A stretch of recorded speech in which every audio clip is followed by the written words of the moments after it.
Assalamualaikum warahmatullahi wabarakatuh. Hari ini kita belajar lagi tentang manajemen pengantar bisnis. Adapun materi untuk hari ini adalah berkaitan dengan bagaimana bisnis itu bisa dilakukan secara etis dan bertanggung jawab. Etis dan tanggung jawab di dalam bisnis ini adalah suatu hal yang sangat penting, karena ketika bisnis itu tidak memperhatikan etika dan tanggung jawab terhadap sosial, terhadap masyarakat, terhadap lingkungan, maka hal tersebut dikhawatirkan malah akan dapat merugikan perusahaan itu sendiri, atau keberlangsungan suatu perusahaan ini tidak akan lama gitu, karena perusahaan tanpa memperhitungkan etika, tanpa memperhitungkan tanggung jawab sosial, maka yang dikejar itu hanya keuntungan dan keuntungan gitu. Padahal sebenarnya bisnis itu tidak hanya berkaitan dengan keuntungan, tapi perusahaan juga harus terus menjaga nama baik gitu kan, citra yang baik, karena dengan citra yang baik itu yang kemudian membuat para pelanggan itu menjadi loyal, menjadi berkomitmen untuk terus melakukan konsumsi terhadap suatu produk. Maka ketika kita berbicara tentang bisnis, kita berbicara tentang pembuatan bisnis, etika dan tanggung jawab sosial ini menjadi hal yang juga harus difahami oleh para pelaku bisnis. Untuk itu, setelah mempelajari bab ini, saya berharap saudara dapat menjelaskan bagaimana cara para individu itu untuk dapat mengembangkan kode etik pribadinya dan memahami mengapa etika itu penting di dalam lingkungan kerja. Gitu ya. Jadi setiap dari kita itu harus memiliki kode etik gitu, mentaati kode etik dan menjaga kode etik itu di dalam setiap perilaku dan perbuatan kita. Entah itu kita sebagai individu atau kita sebagai bagian dari masyarakat, instansi ataupun perusahaan. Karena manusia itu selain makhluk individu juga merupakan makhluk sosial. Kita memiliki peran ganda. Nah, karena peran ganda yang kita miliki tersebut dari setiap konteks gitu kan, terhadap keluarga, terhadap masyarakat, terhadap perusahaan gitu, tentu kita akan memiliki kode etik sendiri-sendiri gitu, kita sesuaikan, dan ini tetap penting dimanapun kita berada. Nah, yang kedua, mata kuliah ini diharapkan menjadikan saudara mampu untuk membedakan apa sih perbedaan antara tanggung jawab sosial dengan etika gitu, mampu mengidentifikasi pihak-pihak yang berkepentingan dalam organisasi dan dapat menunjukkan ciri kepedulian sosial.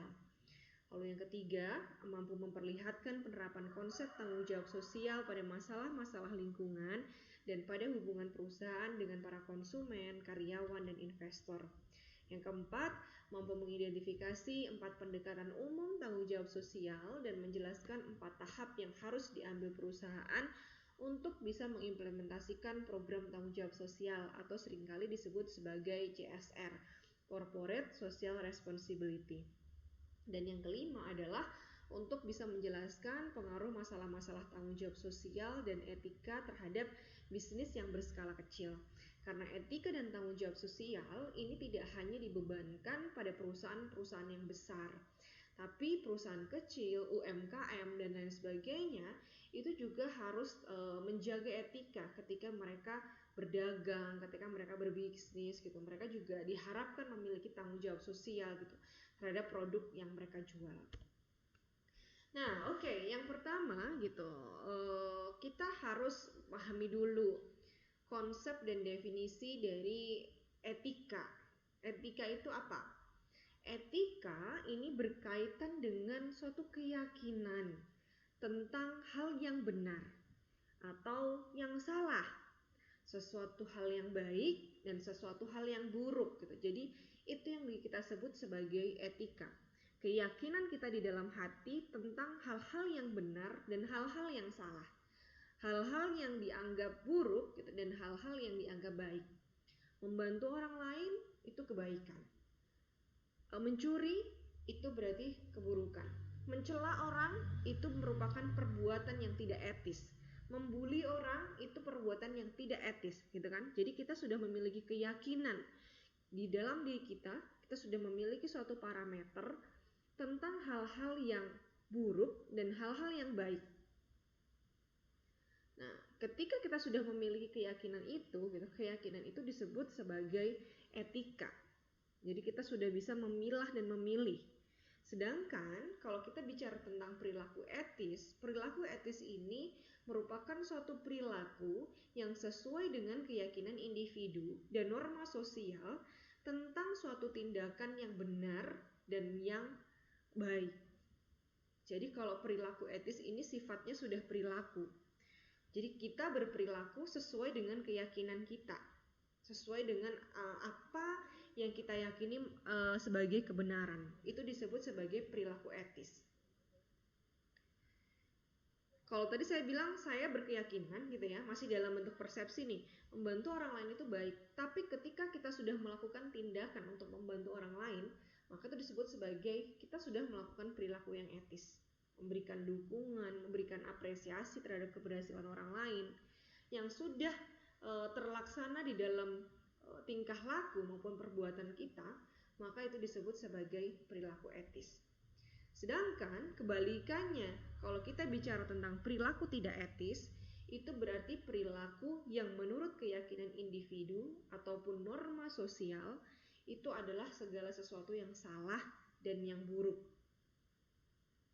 Mencuri, membuli orang lain, gitu kan, pembulian. Terus sifat-sifat diskriminatif gitu di tempat kerja.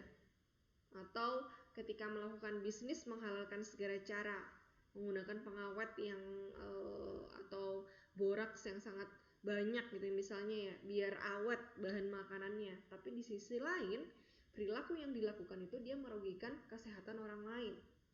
Gitu kan? Dia hanya mencari keuntungan untuk dirinya sendiri, tapi dia lupa bahwa ternyata apa yang dia lakukan itu adalah suatu hal yang tidak etis karena itu merugikan orang lain, merugikan kesehatan orang lain. Ini disebut sebagai perilaku tidak etis.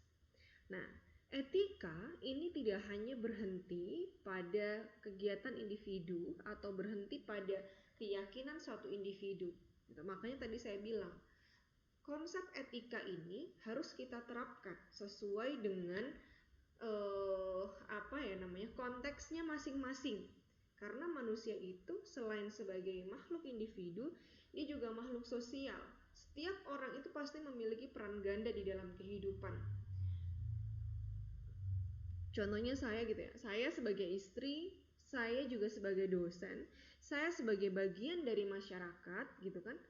Jadi ada peran-peran yang kita miliki. Teman-teman juga mungkin peran sebagai anak, peran sebagai istri gitu kan, peran sebagai bagian dari perusahaan, mungkin kalau yang sudah bekerja, mahasiswa juga, kita memiliki peran yang banyak. Dan di setiap peran itu pasti memiliki konteks etikanya masing-masing. Pun juga ketika kita berbicara tentang bisnis. Di sini kita ada namanya etika bisnis, yang mana etika bisnis ini adalah merujuk pada perilaku manajer dan karyawan di dalam organisasi.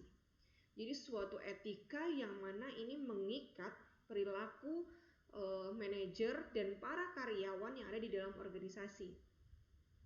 Agar seluruh perilakunya itu sesuai dengan etika yang berlaku. Gitu. Jadi kondisi lingkungannya, kondisi tempat kerjanya, ketika semuanya dilakukan dengan etis, maka diharapkan ini organisasinya akan menjadi lebih baik. Nah, makanya etika itu tidak hanya berhenti pada konteks individu, pada konteks masyarakat, keluarga gitu. Tapi di dalam bisnis pun etika ini juga tetap penting untuk menjadi titik tekan. Penting untuk menjadi suatu perhatian. Makanya di dalam bekerja harus ada sikap-sikap atau keyakinan-keyakinan yang harus dimiliki seperti kedisiplinan, ya kan? Integritas atau kejujuran. Coba bayangkan ketika banyak orang yang tidak memiliki integritas di tempat kerja. Maka saya yakin bisnisnya ini tidak akan berjalan lama gitu. Masyarakat kalau misalkan ketahuan ya perusahaannya melakukan kebohongan, masyarakat tentu tidak akan tinggal diam. Dia akan boikot gitu kan, dan akhirnya nggak ada yang beli satu produk misalnya.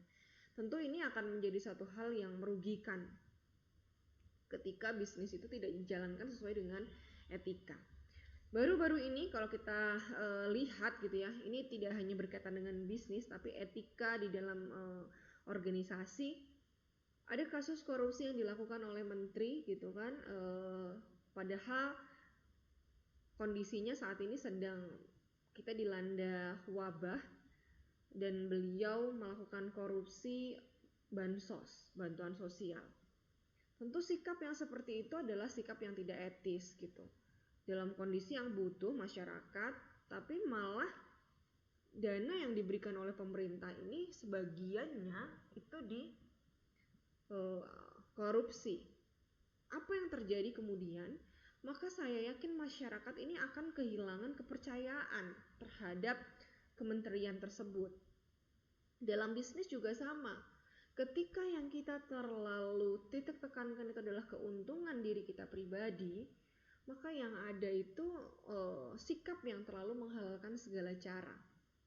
Coba bandingkan, mungkin berbeda ceritanya. Ketika konsep bisnis kita itu lebih ke humanistik gitu, kayak Pak Jody gitu yang pemiliknya warung steak gitu kan, yang banyak memberikan tanggung jawab sosial gitu, terus banyak membantu orang, bisnisnya akan sukses gitu, bisnisnya akan semakin melebar karena citra baik yang dimiliki. Tapi sebenarnya untuk berbuat baik ini bukan hanya dimaksudkan untuk mendapatkan citra baik. Kita berbuat baik ya karena kita memang harus berbuat baik. Agama kita menyuruh kita untuk terus berbuat baik, untuk menebar sebanyak-banyaknya manfaat kepada orang lain gitu. Nah, bukankah itu sebenarnya ide dasar dari bisnis? Bahwa bisnis itu dimaksudkan untuk tidak hanya memberikan keuntungan pada diri kita pribadi, tapi bagaimana kita bisa memberikan manfaat untuk orang lain. Banyak orang yang bekerja kepada kita, akhirnya banyak pengangguran yang terserap gitu kan. Jadi gitu. Kalau nanti saudara berbisnis, maka harap untuk memperhatikan etika-etika itu harus tetap dijaga. Bagaimana kejujuran gitu kan, integritas, barang itu harus dengan kualitas yang baik ya kan. Atau ketika kita bicara hutang piutang gitu ya kan, kadang barang-barang yang dibeli itu tidak semuanya harus dibayar dengan cash ya, kadang-kadang ada juga yang utang. Nah itu kalau membayar hutang juga harus tepat pada waktunya, itu yang kita sebut sebagai etika. Dan saya pikir ini diajarkan oleh semua agama, bahwa yang dilakukan manusia gitu itu harus sesuai dengan prinsip-prinsip kebaikan. Ada juga namanya etika manajerial. Ini berkaitan dengan standar-standar perilaku yang memandu para manajer. Jadi intinya seorang pemimpin ini kan adalah model ya, role model yang mengarahkan gitu suatu organisasi ini akan berjalan kemana. Maka karena pemimpin ini adalah sosok yang sangat penting gitu ya, tonggaknya perusahaan itu pada pemimpinnya, pada manajernya, karena dia adalah pemandunya, maka ketika memimpin ini harus ada peran-peran yang etika-etika yang baik gitu, yang harus difahami agar kemudian dapat mengarahkan bawahannya, dapat mengarahkan karyawannya itu kepada hal-hal yang baik juga. Kalau pemimpinnya korup, pasti di bawahnya juga akan korup gitu. Tapi kalau pemimpinnya baik, ya ke bawahnya akan baik. Jadi intinya ini tuh suatu hal yang linier gitu sifatnya. Kalau pemimpinnya baik, nanti bawahannya juga akan baik. Tapi kalau pemimpinnya buruk, ya nanti bawahannya juga akan buruk gitu. Karena pemimpin itu kan tidak bekerja sendirian, dia dibantu oleh orang-orang yang ada di bawahnya. Ketika keinginannya itu kebanyakan adalah hal-hal yang bersifat nafsu gitu kan, yang mengarahkan pada keburukan, mau nggak mau ini nanti pasti akan menekan orang-orang yang ada di bawahnya gitu untuk mendukung keburukan yang dilakukan oleh si pemimpin itu. Maka etika bisnis, etika manajerial ini penting untuk dibahas gitu, apalagi di dalam konteks pengantar bisnis ini. Nah, ada 3 kategori luas dari cara etika manajerial yang dapat mempengaruhi orang lain. Yang pertama adalah bagaimana seorang manajer itu berperilaku terhadap karyawan. Ini penting. Seorang pemimpin ini adalah orang yang pasti sering ya berinteraksi dengan karyawan. Maka sikap-sikap dan perilaku terhadap karyawan ini harus baik. Menjadi pemimpin itu nggak boleh karena mentang-mentang kita punya power, mentang-mentang kita memiliki kekuasaan hingga kemudian akhirnya kita bertindak sewenang-wenang gitu kan.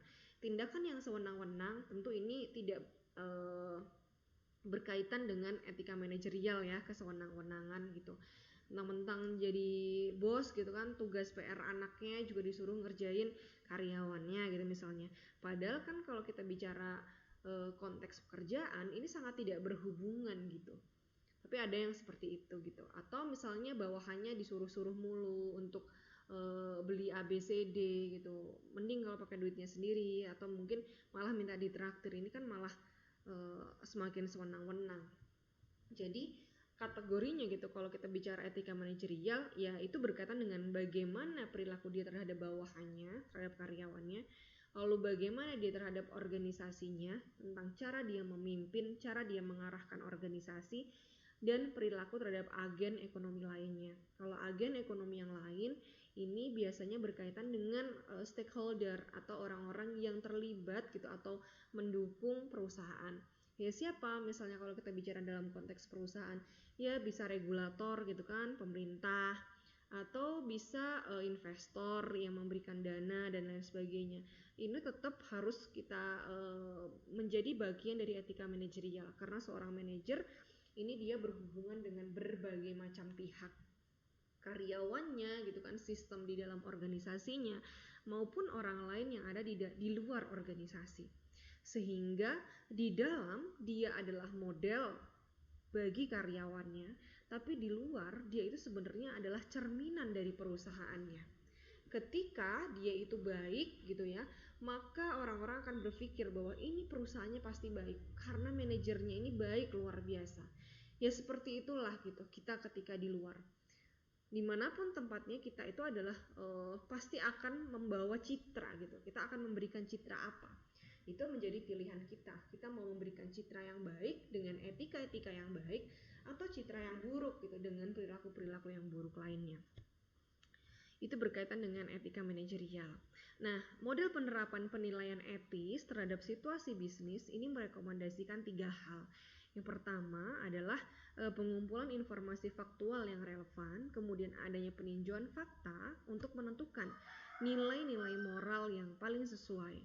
Lalu yang ketiga adalah penyusunan penilaian etis berdasarkan benar salahnya kegiatan atau kebijakan yang diusulkan. Ini untuk melakukan penilaian sikap etis yang ada di tempat kerja. Ada 4 prinsip yang dapat mempengaruhi situasi. Yang pertama adalah utility atau kegunaan, yang kedua adalah hak, yang ketiga adalah keadilan gitu ya, dan yang terakhir adalah kepedulian. Ini prinsip-prinsip dari etika ya, yang harus kita pegang gitu ya. Jadi ada yang berkaitan dengan kegunaan gitu, kemanfaatan, ada yang hak gitu. Jadi kayak kalau sesuatu itu melanggar hak orang lain itu berarti nggak etis. Sesuatu yang nggak adil itu berarti nggak etis gitu. Nggak peduli itu berarti nggak etis. Nggak ada gunanya juga nggak merupakan sikap yang nggak etis gitu. Jadi ini adalah prinsip. Coba kita cek etis itu di dalam konteks yang seperti apa. Kita melanggar hak nggak? Melanggar hak orang lain nggak? Oh enggak. Jam kerja karyawan tetap sesuai, lembur digaji. Nah, itu yang disebut sebagai sistem kerja yang etis. Di dalam bisnis juga seperti itu. Kita tetap harus menghargai hak-hak orang lain di dalam bekerja. Haknya 8 jam, ya 8 jam kita kasih. Jangan kita minta mereka untuk kerja belasan jam, tetapi yang dikasih upah lemburnya nggak sesuai. Tentu ini berarti sistem kerjanya tidak etis. Keadilannya juga ini pasti jelek gitu ya, karena kalau disebut adil maka lembur dan lain sebagainya juga harus dibayar, tapi kalau enggak maka ini disebut sebagai suatu perilaku yang tidak etis di tempat kerja. Nah, untuk mempromosikan sikap jujur dan terbuka, perusahaan juga dapat mengambil langkah-langkah yang lebih spesifik untuk memformalisasikan komitmen mereka. Yang pertama adalah menerapkan kode etik. Jadi setiap ada karyawan yang masuk nanti diberikan suatu arahan atau briefing berkaitan dengan kode etik yang tertulis gitu, dan memberlakukan program etika yang kedua. Jadi dijelaskan kode etik yang harus dilakukan, misalnya kayak Kementerian Keuangan, kejujuran gitu misalnya, kedisiplinan, profesionalitas, itu bagian dari kode etiknya. Setiap perusahaan saya yakin juga punya kode etik masing-masing. Misalnya, kode etik berkomitmen untuk memberikan pelayanan terbaik bagi konsumen gitu kan. Nah, program etikanya apa? Ini harus dijelaskan, misalnya menggunakan produk-produk yang aman bagi konsumen, tidak menggunakan bahan yang berbahaya dan lain sebagainya. Nah, ini adalah penerapan kode etik dan bagaimana memberlakukan program etika di tempat kerja. Nah, etika ini kan mempengaruhi individu, mempengaruhi manajerial dan juga bisnis. Nah, etika ini berbeda dengan tanggung jawab sosial. Kalau kita berbicara etika, ini merupakan suatu keyakinan.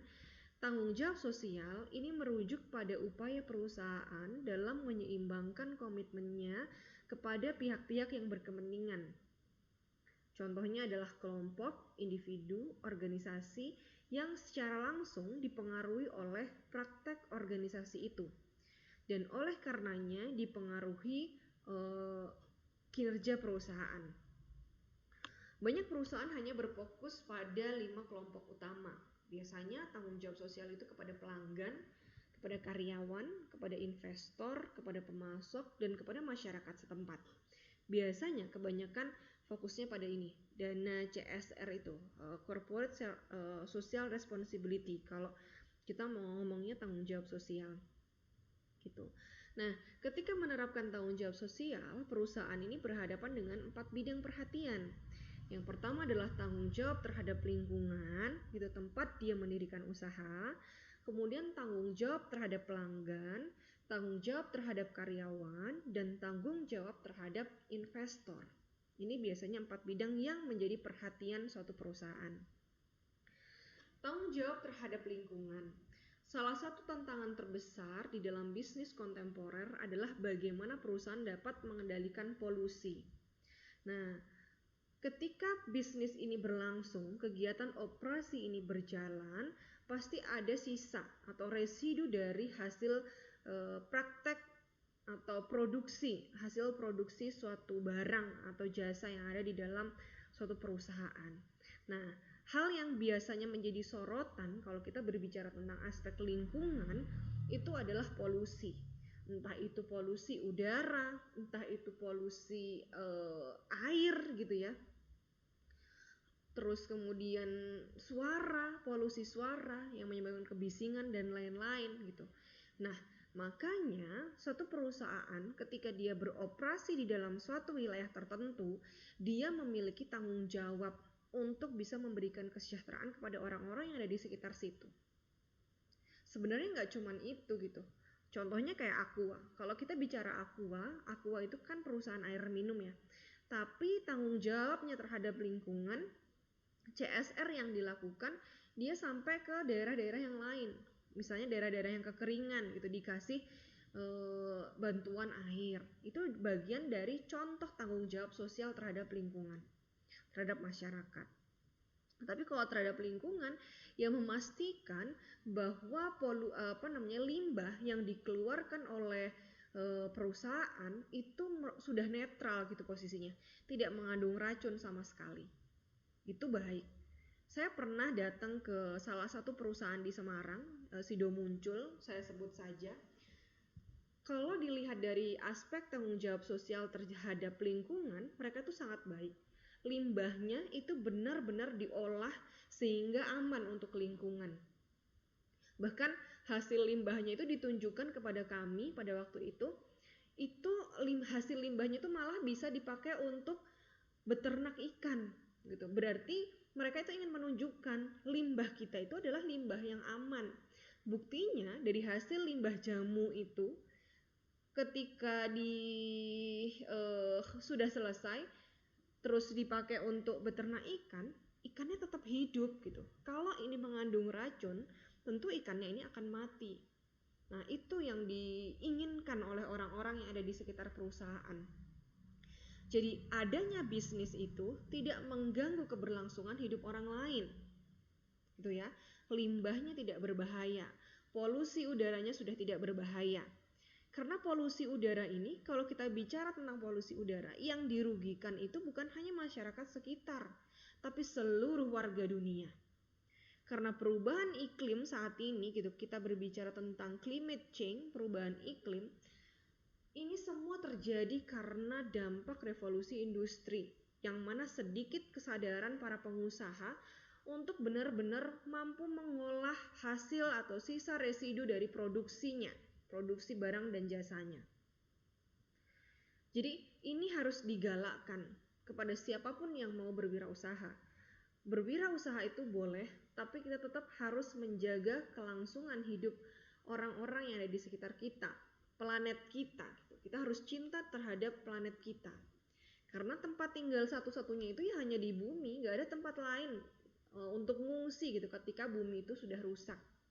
Dan kita semua berharap bahwa bumi ini dapat bisa lestari, indah, tidak hanya kita nikmati untuk saat ini, tapi juga untuk generasi anak cucu kita nanti, gitu kan? Maka tanggung jawab terhadap lingkungan ini penting. Yang kedua adalah tanggung jawab terhadap pelanggan, konsumen, yang pada umumnya ini terbagi menjadi dua kategori, yaitu menyediakan produk-produk yang berkualitas dan menetapkan harga secara adil. Ini adalah tanggung jawab terhadap pelanggan. Jadi produk yang dipakai itu bukan menggunakan produk yang berbahaya.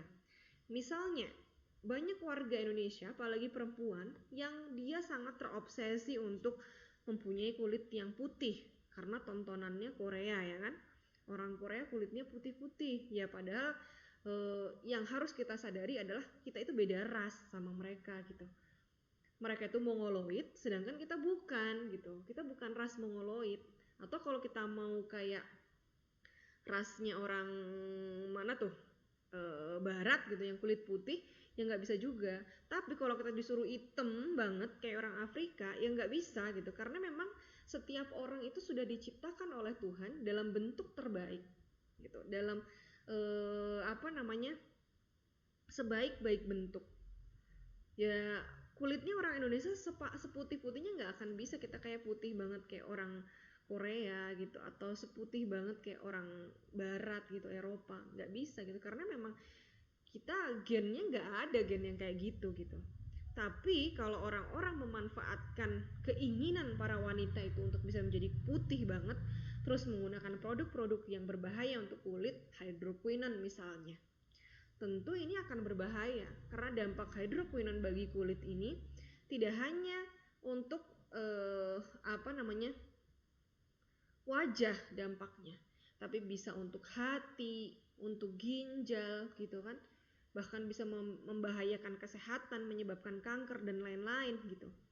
Maka ketika ada salah satu produk, saya ingat kalau nggak salah Cushion Baby itu menurut penelitian, nggak tahu sekarang mungkin sudah ada perbaikan ya, ternyata setelah diteliti itu menjadi salah satu sebab hal yang menyebabkan kanker gitu. Jadi dia memicu kanker, punya kanker, hingga akhirnya seluruh produknya ditarik. Nah itu berarti Cushion itu adalah perusahaan yang memiliki tanggung jawab yang baik kepada pelanggannya. Dia lakukan cek ulang apakah benar ada produk yang berbahaya di dalam produknya Cushion. Dan tentu ini harus difahami oleh semua orang. Kita nggak boleh ngejar untung tapi membahayakan orang lain. Kasih pewarna yang banyak banget biar warnanya tuh gonjreng gitu ya, kasih pewarna makanan yang bagus biar menarik gonjreng, atau biar crispy terus dikasih campuran plastik gitu misalnya,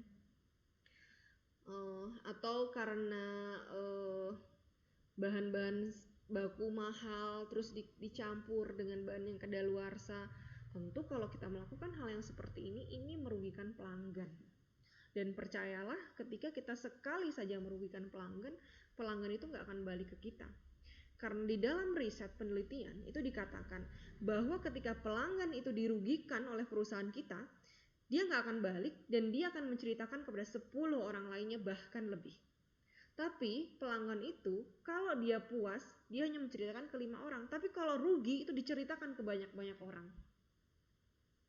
Jadi jangan sampai kita memberikan pelayanan yang buruk dengan memberikan produk yang tidak berkualitas gitu, hanya ngejar untung.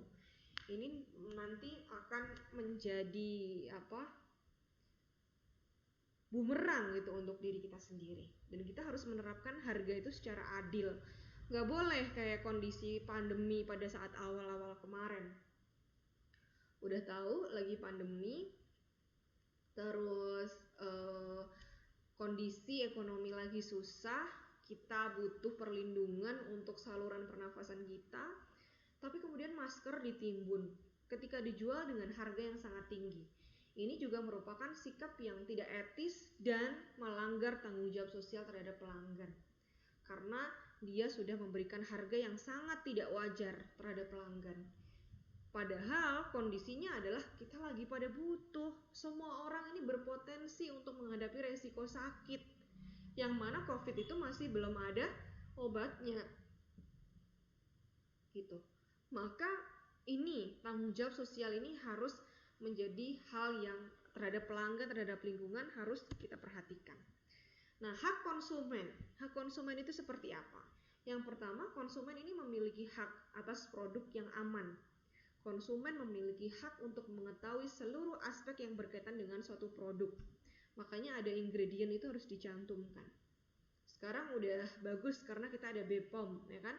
Yang bertugas untuk mendeteksi bahwa ingredient yang kita gunakan atau yang perusahaan gunakan untuk membuat suatu produk itu adalah aman. Ditambah lagi ada halal, ini lebih melindungi lagi untuk para konsumen muslim gitu kan. Terus konsumen juga memiliki hak untuk didengar, mempunyai hak untuk memilih apa yang mereka beli, mempunyai hak untuk mendapatkan informasi di dalam hal pembelian, dan memiliki hak untuk mendapatkan layanan yang ramah. Ini adalah hak-hak konsumen yang harus kita perhatikan. Nah, tidak hanya konsumen dan lingkungan, tapi perusahaan juga memiliki hak tanggung jawab terhadap karyawan. Suatu perusahaan dikatakan memenuhi tanggung jawab hukum dan sosialnya apabila karyawannya ini diberikan kesempatan yang sama tanpa memandang faktor suku, jenis kelamin, ataupun faktor lainnya yang tidak relevan. Jadi semuanya diberikan kesempatan yang sama di dalam karir gitu. Karena mereka semua yang ikut include di dalam perusahaan itu pasti semuanya itu berjuang untuk mensukseskan perusahaan, untuk meningkatkan kinerja yang ada di dalam perusahaan. Maka semua karyawan itu harus diberikan kesempatan yang sama tanpa boleh kita memandang sukunya apa, jenis kelaminnya apa, dan faktor-faktor relevan yang lain. Faktor-faktor yang tidak relevan yang lainnya. Itu disebut sebagai tanggung jawab terhadap karyawan. Kalau kita masih mempermasalahkan, ini kulit putih berarti dia pinter, ini kulit hitam berarti dia bodoh. Ini suku apa gitu. Nah, ini perilaku yang tidak etis dan melanggar tanggung jawab terhadap karyawan. Untuk investor, ini adalah contoh dari penyimpangan tanggung jawab terhadap perusahaan kepada investor. Contohnya, manajemen finansial yang tidak wajar. Ada banyak cek kosong, praktek ilegal yang menuliskan cek yang uangnya belum dikreditkan pada bank.